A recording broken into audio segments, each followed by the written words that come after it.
Kadambari silks లో కళ్యాణ గమనీయం cell మార్చి 6 నుండి 19 వరకు ప్రతి 15,000 బ్రైడల్ సారీస్ కొనుగోలుపై ఒక గోల్డ్ కాయిన్. ఆకలి వేస్తే 10 నిమిషాల్లో ఫుడ్ మీ ఇంటికి వస్తుంది. ఎక్కడికైనా వెళ్ళాలంటే నిమిషాల్లో క్యాబ్ వస్తుంది. కిరాణా సరుకులు కావాలన్నా 10 నిమిషాలే పడుతుంది. కానీ ఉదయం లేవగానే ఇంట్లో పని మనిషి నేను రావడం లేదు అని ఒక్క మెసేజ్ పెడితే చాలు, ఆ ఇల్లాలు పడే టెన్షన్ అంతా ఇంతా కాదు.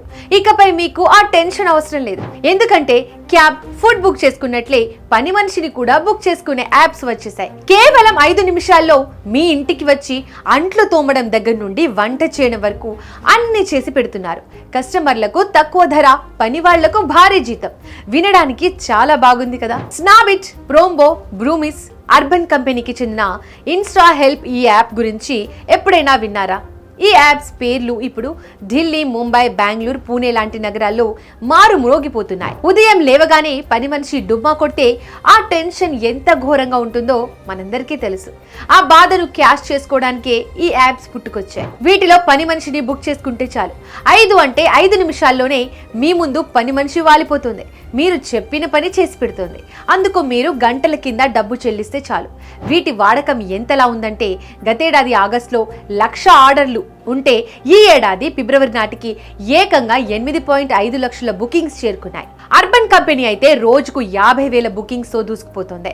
వీటి స్ట్రాటజీ ఒక్కటే, ఇంట్లో పార్టీ ఉందా, బట్టలు సర్దాలా, పండుగ పూట పిండి వంటలకు సాయం కావాలా, ఫోన్ తీసి బుక్ చేస్తే చాలు, క్షణాల్లో పని వాళ్ళు మీ ఇంటి ముందు వాలిపోతారు. అలాగని ఈ ఆన్లైన్ పని మనిషి ఛార్జీలు చూస్తే మీరు ఖచ్చితంగా ఆశ్చర్యపోతారు. అర్బన్ కంపెనీలో ట్రైనింగ్ తీసుకున్న ప్రొఫెషనల్స్ తో 1 గంట పని చేయించుకోవడానికి కేవలం 99 రూపాయలు ఖర్చు అవుతుంది. స్నాబిట్ లో అయితే 149 రూపాయలకి 3 గంటల సర్వీస్ ప్యాకేజ్ దొరుకుతుంది. అంటే గంటకు పడేది కేవలం 50 రూపాయలు మాత్రమే. పని వాళ్లకు కూడా ఈ యాప్స్ అద్భుతమైన ఆఫర్లు ఇస్తున్నాయి. నెలకు 22,000 నుండి 30,000 రూపాయల వరకు ఫిక్స్డ్ జీతం ఇస్తున్నాయి. నోయిడాలో పనిచేసే ఒక మహిళ ఈ యాప్స్ వల్లే చాలా హ్యాపీగా ఉంది. ఆమెకు నెలకు 30,000 జీతం వస్తోంది. రోజుకు 8 గంటలు పని ఉన్నా ఏకధాటిగా చేయాల్సిన అవసరం లేదు.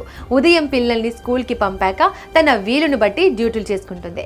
8 గంటలు చేయలేని వారికి 2 గంటల మోడల్ కూడా ఉంది. పైగా referral bonus, joining bonus, health insurance లాంటివి కూడా కంపెనీలు అందిస్తున్నాయి. వారికి ఇంతకంటే ఇంకేం కావాలి? ఇక్కడ మీకు ఒక అనుమానం రావచ్చు, గంటకు 50 రూపాయలు తీసుకుంటూ పని వాళ్లకు 30,000 జీతం ఇస్తే కంపెనీలు ఎలా బతుకుతాయి అని. ఇక్కడే అసలు లాజిక్ ఉంది. ఈ స్టార్టప్ కంపెనీలు అన్ని విదేశీ పెట్టుబడులతో నడుస్తున్నాయి. స్నాబిట్ $56 మిలియన్, ఫ్రోంటో $13 మిలియన్ నిధులను తెచ్చుకున్నాయి.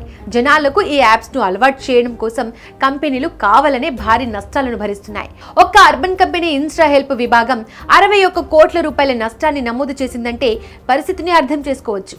కానీ ఈ నష్టాల ట్రెండ్ ఎక్కువ కాలం కొనసాగదు. గుర్తుందా, ఓలా, ఊబర్, స్విగ్గీ కూడా ప్రారంభ రోజుల్లో ఇలాగే డిస్కౌంట్లు ఇచ్చి జనాన్ని అడిక్ట్ చేశాయి. ఒక్కసారిగా డిమాండ్ పెరిగి జనాలు యాప్స్ కు అలవాటు పడ్డాక డ్రైవర్ల ఇన్సెంటివ్స్ కట్ చేశాయి. కస్టమర్ల మీద సర్ ఛార్జీల భారం మోపాయి. ఇప్పుడు ఈ పని మనిషి యాప్స్ పరిస్థితి కూడా అంతే.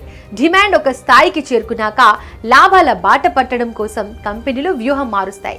ముందుగా పని వాళ్లకు ఇచ్చే జీతాలు, బోనస్లు తగ్గిస్తాయి. మరోవైపు కస్టమర్ల నుండి ముక్కు పిండి మరి డబ్బులు వసూలు చేస్తాయి.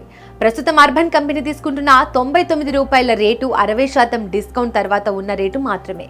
రేపు ఆ డిస్కౌంట్ తీసేస్తే రేట్లు ఆటోమేటిక్ గా రెట్టింపు అవుతాయి.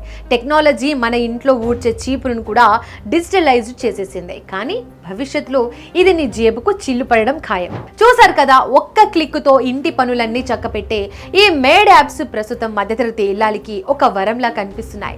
10 నిమిషాల్లో పని మనిషి రావడం, తక్కువ ధరకే అంట్లు తోమడం, ఇల్లు శుభ్రం చేయడం వంటివి వినడానికి ఎంతో హాయిగా ఉంది. కానీ దీని వెనుక ఉన్న ఆర్థిక సమీకరణాలు మాత్రం భవిష్యత్తులో సామాన్యుడిపై భారాన్ని మోపక మానవు. ప్రస్తుతం విదేశీ పెట్టుబడుల అండతో ఈ కంపెనీలు భారీ ఆఫర్లు ఇస్తూ తమ యాప్స్ కు బానిసలుగా మార్చుకుంటున్నాయి. ఆ తర్వాత మనల్ని ముప్పు తిప్పలు పెడతాయి.